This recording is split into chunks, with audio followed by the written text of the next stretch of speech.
Good afternoon.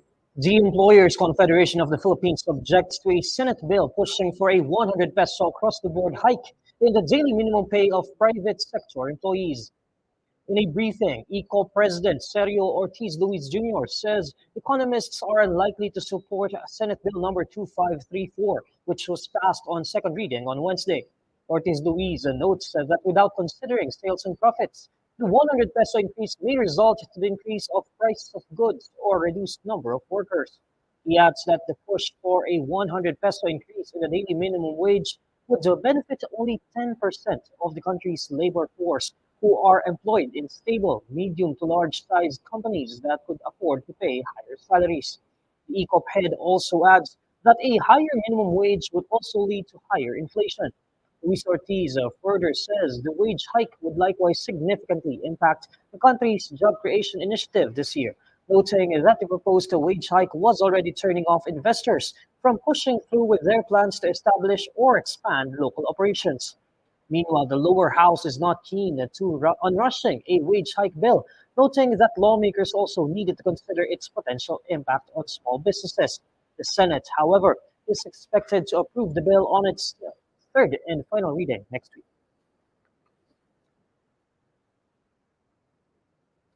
The Department of Education says it is all for increasing the salary of public school teachers, but would want to determine its appropriate amount.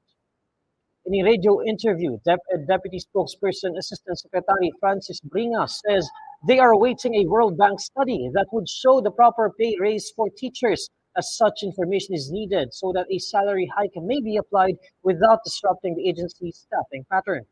Bringas clarifies they do not oppose such increase, but rather they would want to further study the appropriate amount of increase considering their fiscal pay from the Department of Budget and Management and the bureaucracy of their department. This comes after the Makabayan bloc in the House of Representatives filed a bill which seeks a 50,000 pesos minimum monthly salary for teachers. Bringas adds that DepEd has already engaged with the World Bank to conduct the study even before the wage hike bill was filed in the House. The DepEd spokesperson assures public school teachers that they will continue to advocate additional benefits for them and has been submitting favorable position papers in bills to improve their salaries and other perks. The Metropolitan Manila Development Authority and Department of Transportation begin talks on regulations for electric motor vehicles amid their growing numbers on public roads. MMDA Acting Chair Romando Ortiz says that the proliferation of e-vehicles has become a cause of concern, adding that local government units have laid down their existing regulations on e-vehicles, which will later be reconciled with the policies of national government. Ortiz stresses that e-vehicle units, e-bicycles, e-bikes, e-pedicabs, e-scooters, push carts, and colleagues on the roads not only slow down traffic, but also pose threats to public safety. Transport authorities have met with MMDA officials to discuss existing laws, policies, guidelines, ordinances, and programs on electric vehicles for both national and local government units.